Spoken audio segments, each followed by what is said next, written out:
Well, good morning. We'll get started just to be sensitive to our clock, but today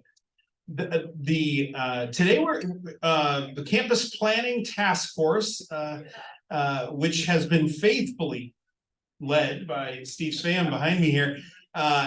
We are eager to share some of the latest updates and what's been transpiring on a variety of fronts. Chief among them is the results of a design process that we were lucky enough to be a part of, and I'm to give just a little bit of background. I have lucky enough that my son Bjorn, when we moved here, he was in second grade. He was starting second grade, and the first kid that he made friends with in second grade, his name's Oscar. Bjorn and Oscar became fast friends. They did everything together. Well, of course, as it happens with the kids, the parents of those kids have to end up spending a fair amount of time together. We became good friends with Oscar's parents. And it turns out that Dan Grothe is an architect here in the Twin Cities and has worked for a couple of large architecture firms and recently became senior architect at a large firm called HGA. Those are acronyms. It's an acronym for three people's names that are no longer involved in the firm, but the firm still exists and they have offices around the country, but based here in the Twin Cities. And they have a really interesting program that they do every year. They invite and partner with kind of the local nonprofit community to offer some pro bono design work.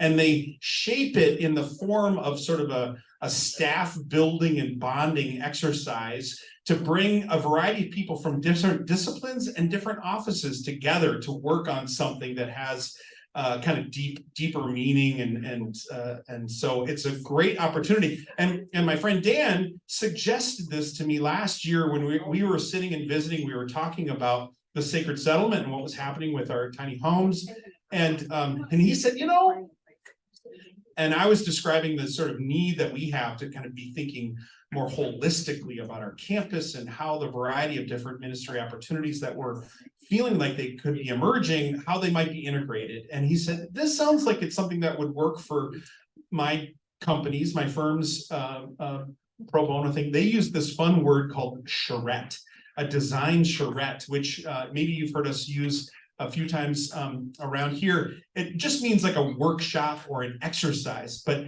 you know, architects and artistic people, they like to use a little bit different language, right? So they hung on to this design charrette, and we grabbed a hold of that. And we had an exploratory conversation with the two principal architects at HGA that manage this program for them. Both of the national, every office does this, but also then there's a local team here in Minneapolis as well. And so we got to meet with both of those leaders, talk through what we were needing, and they encouraged us to make applications. So Michael Stetzler, in his capacities, helped to lead our application process, where we had to write a fairly detailed description of kind of what we were going through and what we hoped for from this process. And luckily, we were selected to be one of 5 local nonprofits that were going to be assigned a team of a variety of architects and designers and engineers and planners with different specialties at HGA to consider the challenges that we put before them. And so at the very end of September, the design team came together and we had a site visit here at Prince of Peace so they could become familiar with the actual, you know, what we were talking about, not just looking at, you know, plans on paper and so forth and so on. And so we got to walk through and show them the settlement and kind of how that was interacting with the church, thinking about our facility, thinking about the overall campus. And so it was a great process. And then about a week and a half later, we met at their offices downtown Minneapolis. They have offices in the old Ford manufacturing building that sits right behind Target Field. If you've ever taken notice of that big brick building that has a Ford water tower at the very top of it. And they have taken over the first few 3 levels of one side of that building, and that's where their offices are. And we gathered there with groups from all of the design teams, plus the participants in our group that were on site. However, one of our participants belonged to their Milwaukee office, and she just connected remotely. My friend Dan, who I mentioned earlier, he volunteered to be on our design team as well. Turns out he was in Sioux Falls, South Dakota, the first day of our thing. So he tuned in on Zoom, and we had a wonderful day together where we kind of talked through more specifically about what we were hoping for and what your needs were. And they then kicked us out, and they started working up, and they started rolling up their sleeves and using the knowledge base that they have to consider the challenges that we have. And then we went back the next day. That was on a Thursday, and then Steve and Michael and I and James Erickson were all able to participate on Friday, where we got to see some of what they had kind of imagined over the afternoon, the previous afternoon. And they put all kinds of drawings up on the wall, and we started reacting to things and sort of problem solving with them. And you will learn very quickly some of the things that we learned right away that started to shape the thinking. And so I think that's the point at which I'm going to hand it off to Steve. Yeah, and we'll continue. Thanks. One other piece to this was that the BKV group also participated, because HGA focuses more on corporate and large scale, hadn't done a lot with affordable housing. And the BKV group agreed to come in and be part of that process. And so we had 2 architects from BKV that worked with the HGA team and was part of it. Their emphasis, they do a lot with affordable housing, but they also do what they refer to as environmental planning, meaning they look at the whole atmosphere and how the context in which a development is done can provide a sense of well-being and healing for people. And so that's one part of the process. Oops. Let's see.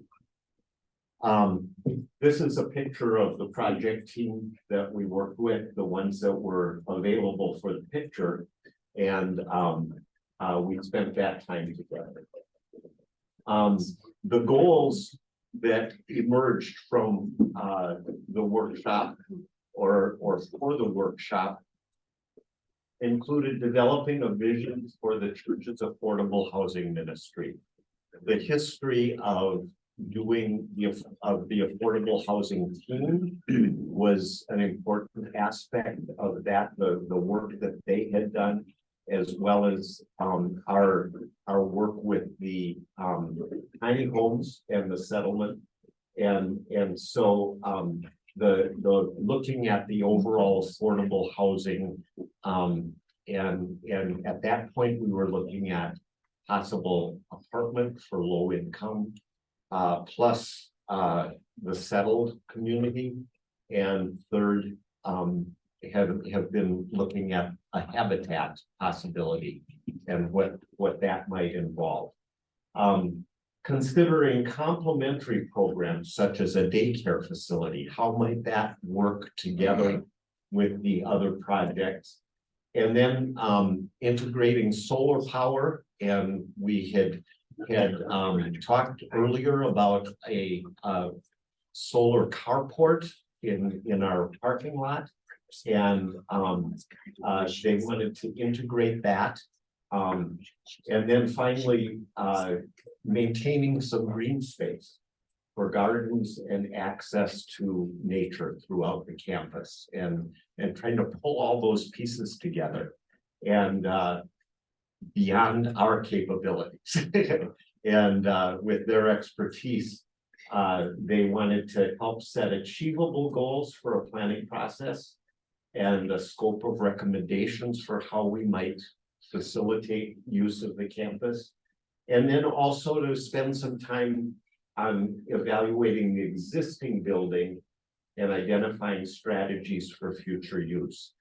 They didn't believe they had enough time to do an in-depth review of the current facility. But the current facility was certainly within the scope of our mindset and what we were looking at. The solar carport status, and some of you may have read some things, but we want to bring you up to date on that.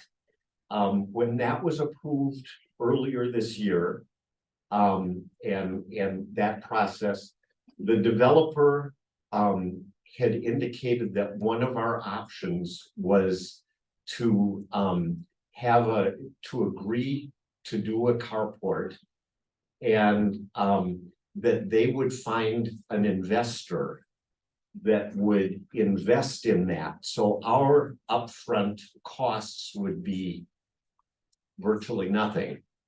But the developer would realize some financial benefits.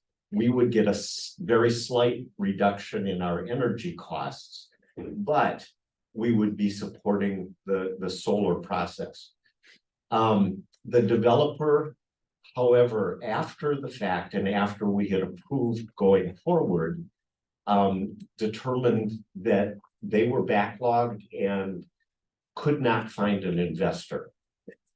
And so it put us on hold with regard to acting immediately, which is probably good, because based on this exercise that we did, they recommended that there be the overall campus planning and that solar needed to fit within that.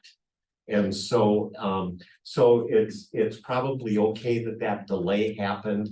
And then their recommendation from this workshop was that we hold off until and looking at options for how we might be able to do the solar project until we had a more comprehensive view of our campus. Please feel free to interrupt me at any time with questions or comments.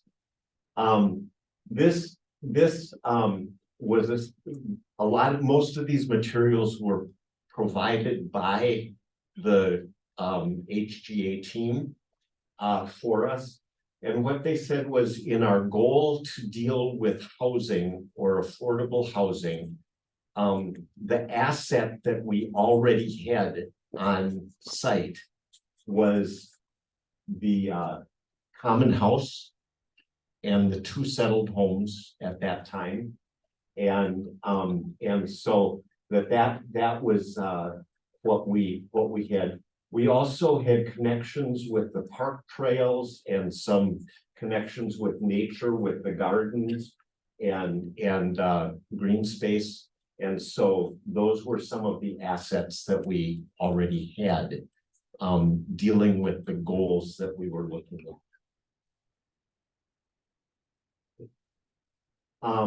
Some practical considerations. We are plotted 2 ways.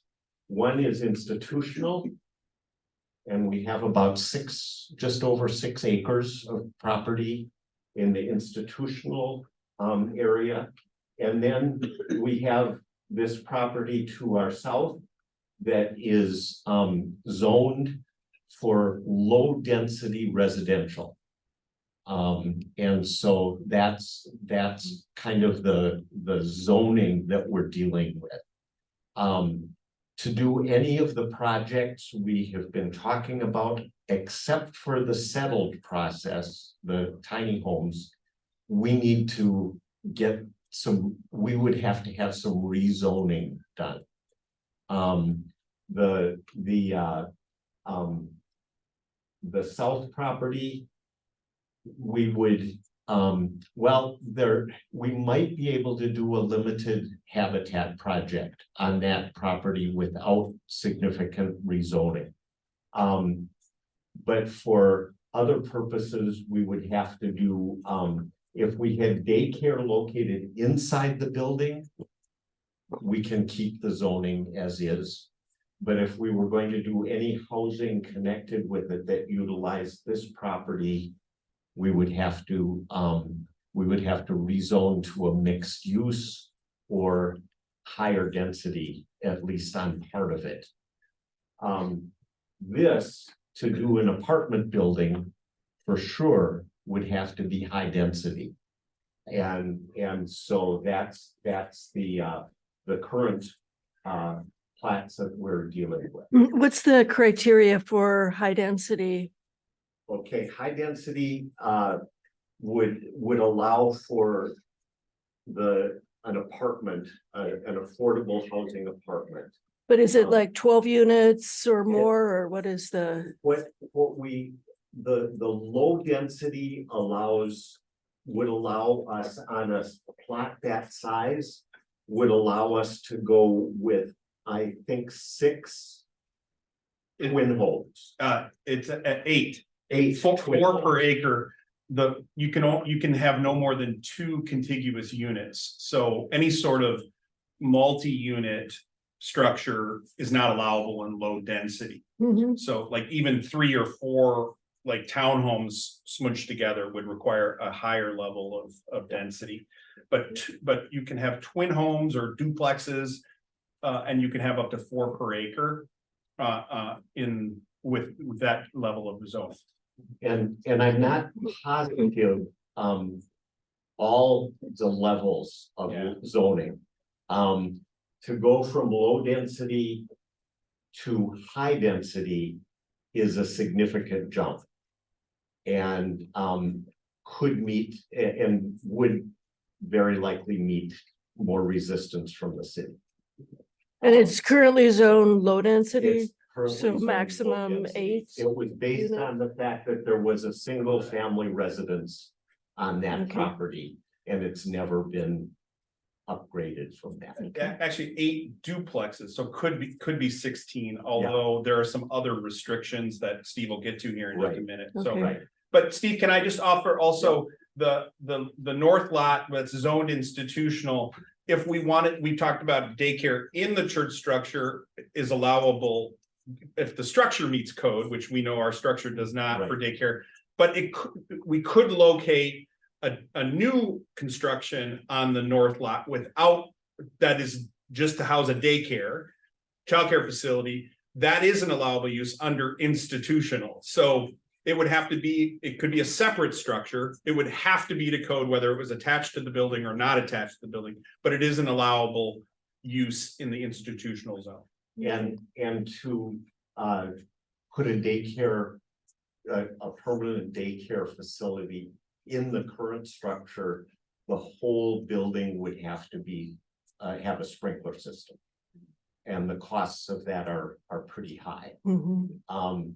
The architects we work with from HGA said that, given our current usage, there's no reason to put a sprinkler system in because the building is very safe as it is. And has adequate exits, functions well. But to add a daycare, we would need to put a sprinkler system in or other Mhm. sorts of things. If we can't afford to have a daycare in the building, how could we possibly build a building to have a daycare? Well, that would, that would have to be determined. I think the, the initial thought had been that if we had an affordable apartment, that there could potentially be a daycare incorporated into that, and the developer would fund that. No, But that's probably would fund the building, the building, but Yeah. not the daycare. not the daycare, but fund the building. So, So anyway. The other thing that you can see here. Is that the assumption we were working with. And had before us when this process was followed. This dotted line here. Is 300 feet. From the highest shoreline of Lake Bennett. What's allowable within that setback. Is very different than what's allowable outside that setback.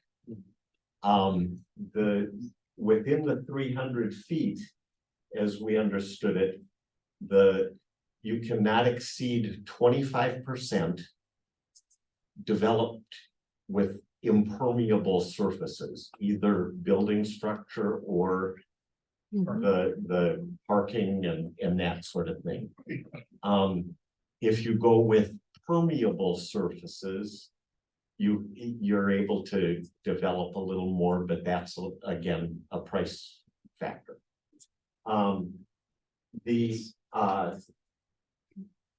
The other thing that we understood as we started was that the DNR has recommended setbacks of 1,000 feet from all lake properties. And City of Roseville supposedly had that on the table as a proposal. But our understanding was it had not been passed. How about that marsh, 300 feet from the marsh? Well, Now the line would be on the other side. Owasso would have. I don't know, but Owasso and Lake Bennett setbacks would intersect. The dotted line at the north on the top of that map is the Owasso setback. Oh, 300. Feet or 1,000? 300 feet. 300. So 1,000 feet would be way out. Way out. So And that would only pertain to new buildings? that New construction. right, Yeah, we didn't- everything Yeah. that's in place Mhm. is grandfathered in.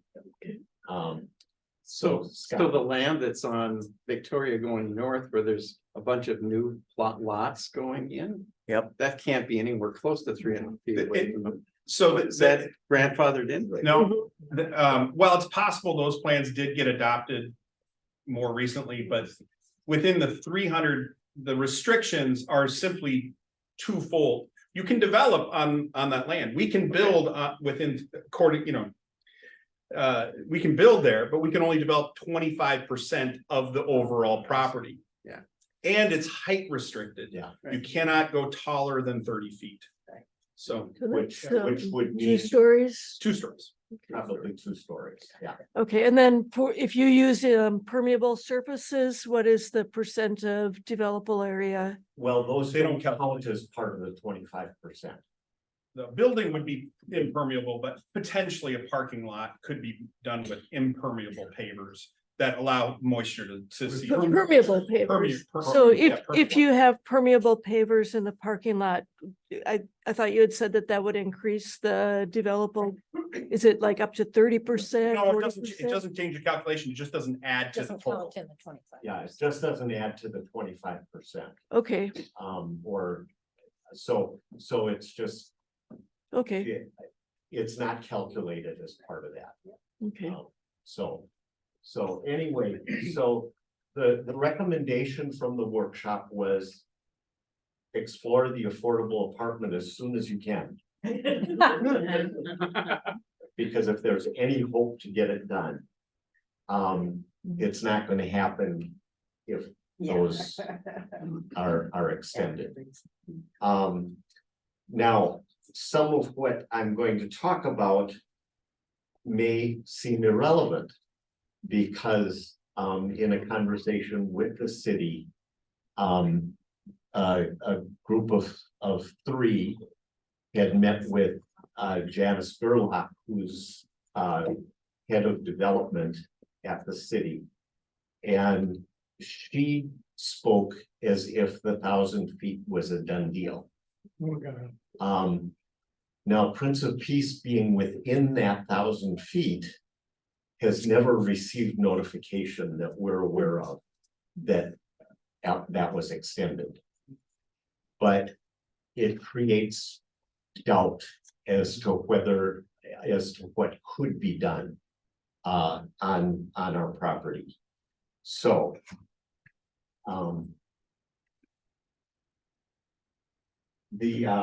and just a couple things that are for your information.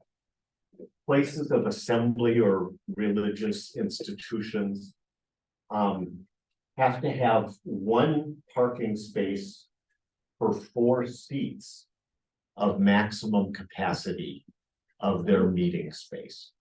We currently have about 146, 148 chairs or in the sanctuary, which actually only means 37 or 39 parking spaces required. But I know when other work had been done, I've been told that the parking we have now scrapes us by. So there must be a figure based on what's available, what could be in the gym, what can be here if we were at full capacity. So parking is a little questionable exactly what that means, but for our sanctuary alone, we're required 37 parking spaces. But for the wedding and for that big funeral we had way more chairs in there. Yeah, and so we have to allow for that. What is the fire code capacity of this building? Good question. Wouldn't it be That's a good determined on that? It probably is, and I'm not sure of that figure. Do you know the number of parking spaces? It's like There are, 93 or something like that. Okay, yeah, there are, where did I have that?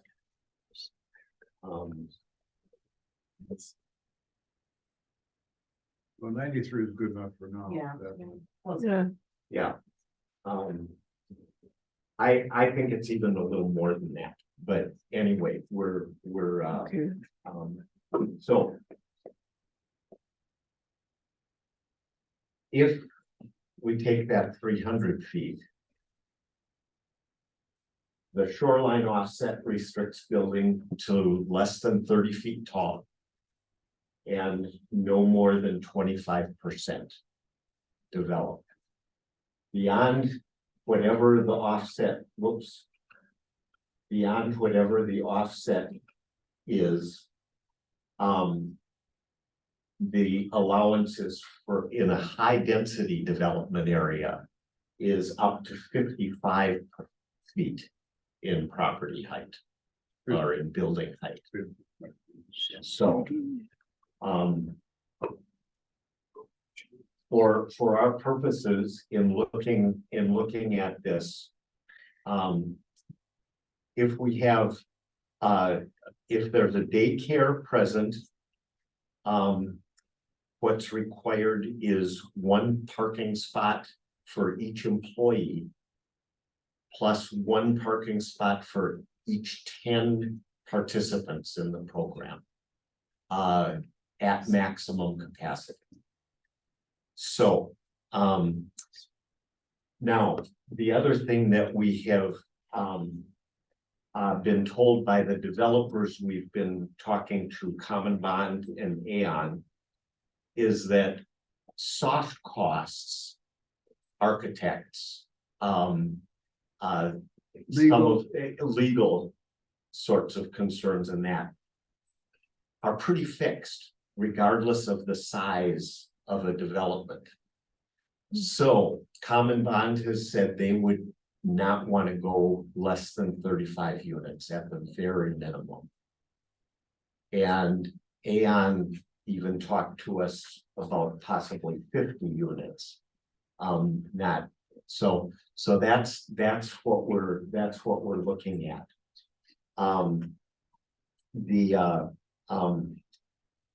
Okay. So it's the gist of that, then that the parking becomes a problem. The parking becomes an issue as to how it's developed. And I'll show you some of what they talked about. Zoning requirements. If we were high density. 4 floors of an 11,000 square foot unit. Would accommodate 33. Units. 5 floors would accommodate 41. The other thing they showed us was a possibility of a 13,000 square foot. Capacity, and that would, at 4 floors, would be 39 units. And at 5 floors would be 49 units.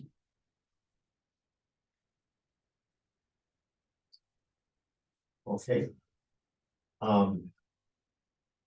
And here's one of the places they talked about.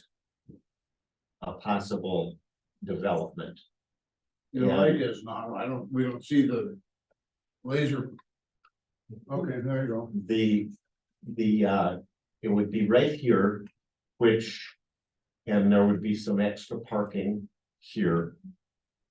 And then, let me get my notes here. And then this area would be available for either green space, habitat type development, or that within codes of the setback from the lake. The parking, additional parking would go in there. It would also allow for another entrance that might be not as steep. And allow kind of a coordination there too with parking. What type- It wouldn't be a sledding hill like our current entrance. Steve, Yes, the way that sits there then, but that would require high density, correct? yes, and that would mean we'd have to replat part of that property. And if the apartments and the daycare were there, it's even tougher than high density, it becomes mixed use. Yeah. Which is like It does. industrial. Mixed use, which we, the group that met with Janice, basically heard they wouldn't, the city would not go for that. So it's currently high density or currently low It's density? currently low density Okay. residential. And you want, but it's possible to change the zoning to high density? That's the assumption we were working need on to in the resort. workshop. So that, I mean, is that However, possible even? if the 1,000 feet setback is in place, it's not possible. Did we look at putting a place up in zone 3? Okay, that's the next one. They also talked about the possibility of an 11,000 square foot unit on zone 3. And with some additional parking beyond our current parking lot and coordinating that. As they looked at, the 300 square foot or the 300 foot setback from the lake. They said zone 1 and zone 3 have some possibilities. Zone 2, the only thing that could utilize some of that is tiny homes. If there was anything to be done with that. Steve, Yes. on that last slide, so with that parking lot that's inside the zone, inside 300, would that have to be permeable parking lot then? It would depend on how the percentages are calculated. As to whether or not it would be permeable or not, have to be permeable or not. And what we have in now would be grandfathered. Right, So we, right.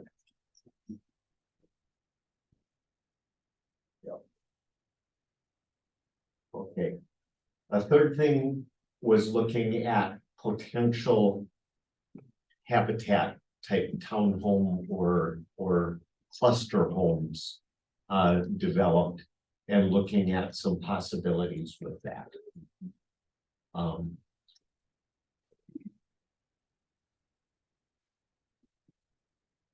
They also calculated based on setback requirements and space requirements about how much space is needed to accommodate 3 tiny homes. And the reality is that with the state law that's in place, the church would not be restricted with regard to what it does with tiny homes. As long as we were meeting state law and they're located on property contiguous to the worshiping site. However,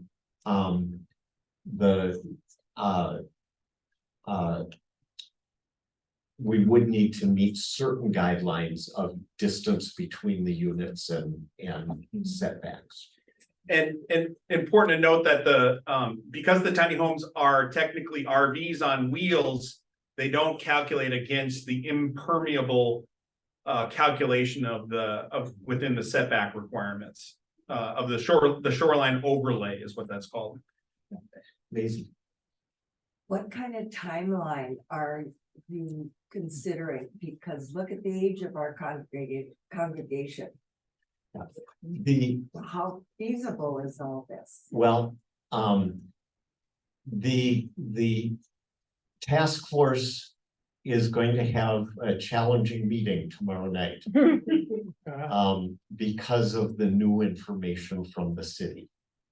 And if I think with any, if there could be an affordable housing apartment development, we're talking a couple years out at least, because there's a permitting process, open houses, negotiations with the city, planning. The developer would need to get funding in place and that would be at least a couple years out, I would guess. And so that's, you know, it's not something that could be done immediately by any means. Here again is the 3 zones with the setback. And as we said, zone 1, part of it is outside the setback. Zone 2 is entirely inside the setback from the lake, and zone 3 is outside, but it currently is zoned institutional, which is a different factor than the low density residential.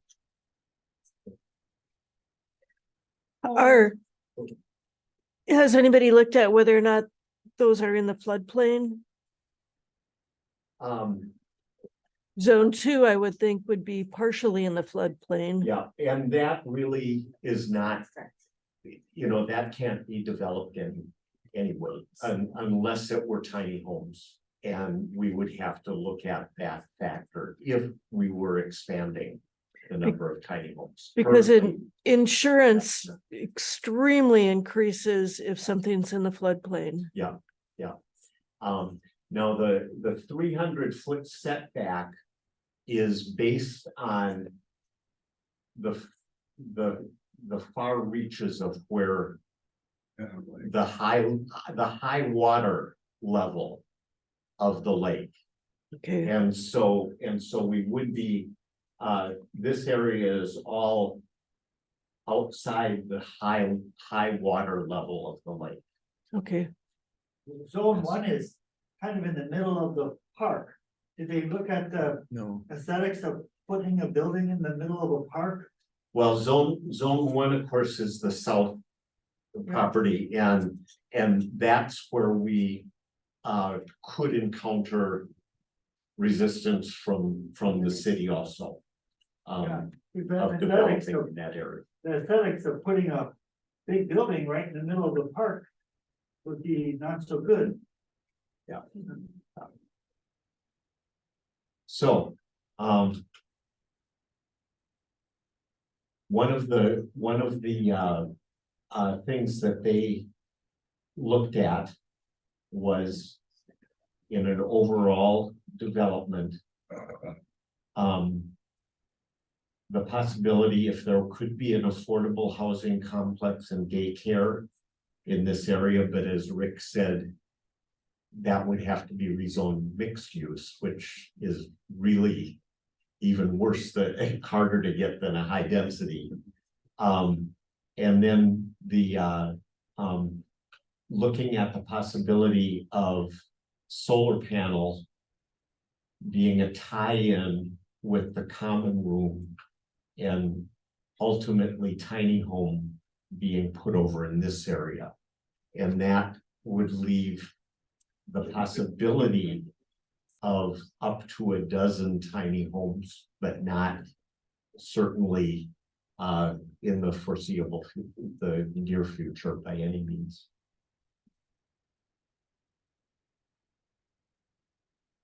They put this highlights this area as an affordable housing. This highlights this area potentially as more garden space. And then this area as possible tiny home. And they're considering permeable paving as part of that. Now, as we've alluded to, the meetings with Janice Goodlock, the city is more supportive of the possibility of a habitat development than a multi-unit housing development. And that's 4 buildings with 8 units? That could be 4 twin homes. Yeah. Yeah. Is the habitat Would versus be a the, habitat or something similar, you know, okay, and yes. May I just interject here that, so we are aware that that would be units for sale. Those not would rent. be units for sale. And the habitat model is that the property would be given or that to a land trust. And they would have responsibility for managing that. And it would be a habitat development up to 8 sets of duplexes. Which is 16 homes. 16 homes, yep. The recently adopted 1,000-foot setback restricts any development of more than 25% of the site and over 30 feet high.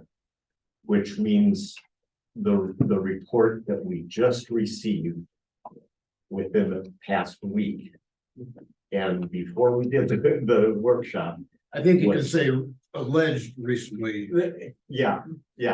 We don't know that for a fact, but Yeah, like as Rick said, we don't know for a fact that the 1,000-foot setback has been approved. but it has been represented by the city. It has been read to the city council. But we have not received any notice that it is passed. So that's the kind of limbo we're in with this. The city is unlikely to support municipal tax credits for the site. Was one of the feedback items.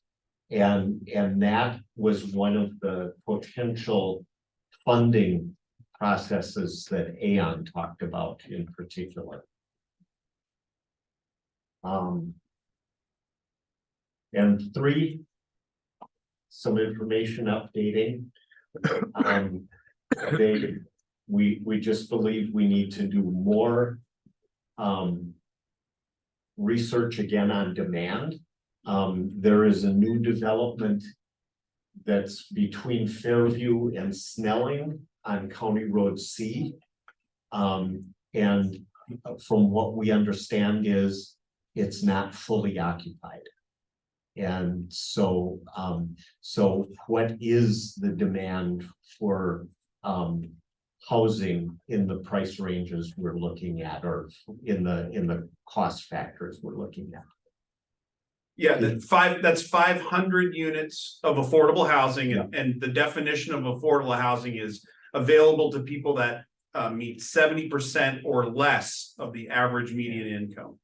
Households that meet 70% or less. Right. Okay, the other thing we need to look at is the current school district statistics.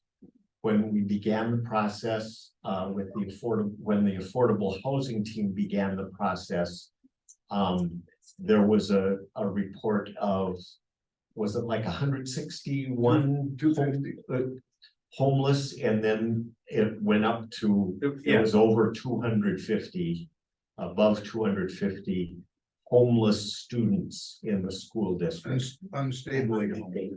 Yeah, unstably housed, okay. Yeah, I think, may I speak? Yes, Gary, I please. think that that's easily discovered if we could talk with the high school liaison person, which we did to begin with. Yeah. But the other side of this is, why don't they know that? This is the city of Roseville leaders, and they should know what that statistic is already. I'm expressing a little anger here, but you know, but they should know those things. Yeah. And they may or may not, I don't, they didn't say they didn't. Okay. The 1,000-foot setback, like you're talking about, you think they've read it, wouldn't that have to be like on a city council meeting agenda?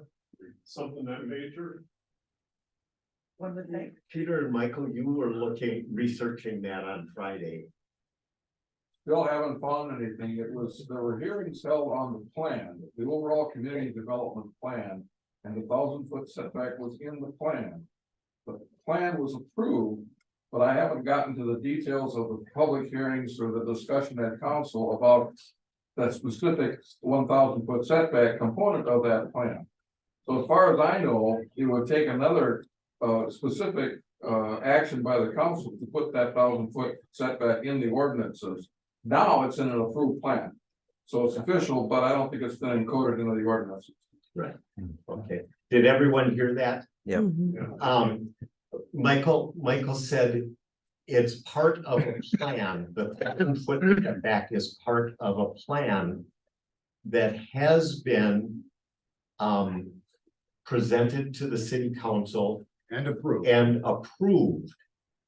But we don't have any verification that that was in the final version, the 1,000-foot.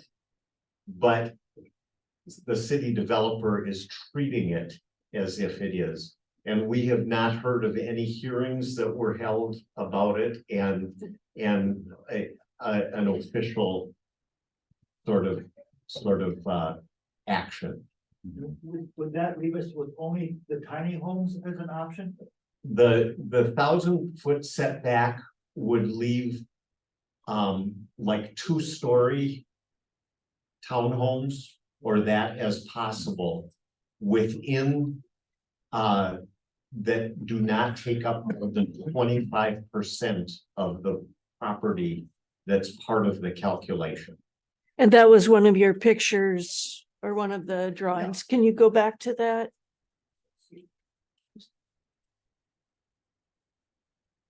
And this was probably the roughest thing. They And- didn't go hardcore into how that would be set up. Okay, and this is what the city has said they would most No, support. This one, and those 4 units are 4 plexes, so this couldn't be done But in place of those 4, we could have 8 duplexes. Okay, so go to the next one. Didn't you have a picture of that? We don't have No, 8. okay, We do not have a Okay. picture of that.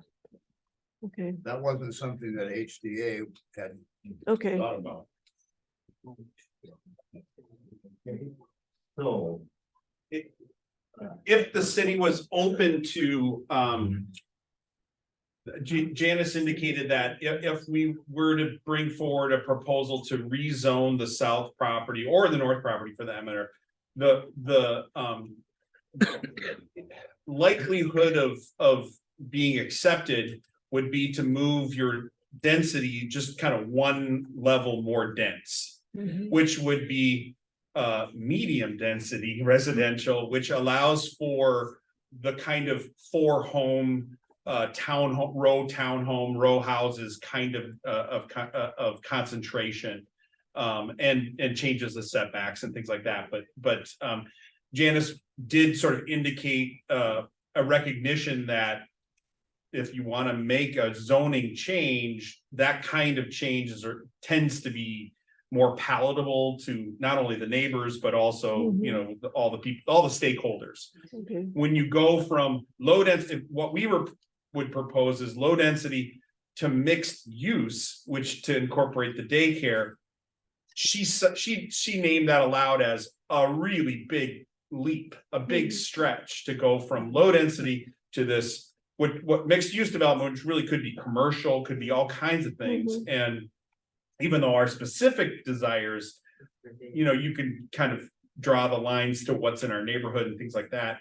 It just is a big stretch. And so she sort of stepped back from that when she said, but if you wanted to just increase your density a little bit and maybe do the row houses, she was willing to kind of concede that could be a path to go. Mhm. She did not speak with a lot of confidence when it came to the zoning change stuff at all. And truthfully, the 1,000-foot setback, the 1,000-foot overlay is likely going to be the thing that defines mostly what we're going to be able to, what we would be able to do down the road. so going forward, and our time is about up, so we have to verify the 1,000-foot setback. That's key. Secondly, I think we need to be looking at the use of our current facility. What renovations are needed, what's necessary, and how those and anything else we propose would be funded. The funding is a need. That includes the solar carport location. Yes, Maisie. This is not necessarily typical of every affordable housing, but one thing that is to be considered is there is a KSTP News had reference to the affordable housing downtown St. Paul, a large complex. The police have not gone one day without being called there. And there's difficulties all the time in shooting. As against Habitat, where each family has to be vetted, invest in time themselves. And that isn't as likely to be a problem. And what the task force has talked about is that if we look at the low income needs, we can't necessarily cluster all low income in the same way.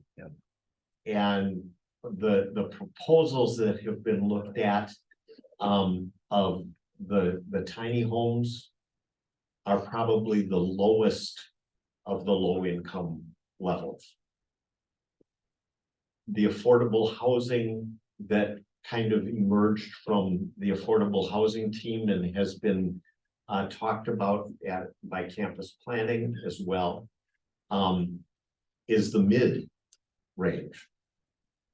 And Habitat addresses those who would be highest on the low income level because it's a purchase process. But they And- have to work in order to earn it. Exactly. So, So they Um, prove responsibility. so anyway, I think the the Habitat for Humanity or other townhome development is certainly on the table for us. The solar carport location and funding for that is part of the process. And our tiny home settlement. Those are all things that remain on the table. We are in touch. We're making contact, given the information we've gotten from Janice Goodlock. With Aon and Common Bond. The developers we were working with to see if they understand that as a no-go anymore. And if that's totally out of the question. And so that's the process we're in. The buckthorn infestation, you What? looked at it, what the buckthorn infestation looked at it all? No, And that's on which side is the buckthorn? Anywhere it's not. Everywhere. Buckthorn is everywhere. yeah, it's everywhere. But our backyard. So. What are we talking about? Buckthorn. Buckthorn is a tree, and the main reason it's considered a problem is that it carries a disease that also affects soybeans. Right. So it's not as much of a concern in urban areas, but it's a huge concern in rural areas. But I do not believe it is on Minnesota's noxious weed list. Okay. So. Thank you for being here, and I'm sorry we can't be a little more specific. But we also believe it's important to have you know what's going on. Thank And so, work on. appreciate it. Yeah. So, anyway, thank you.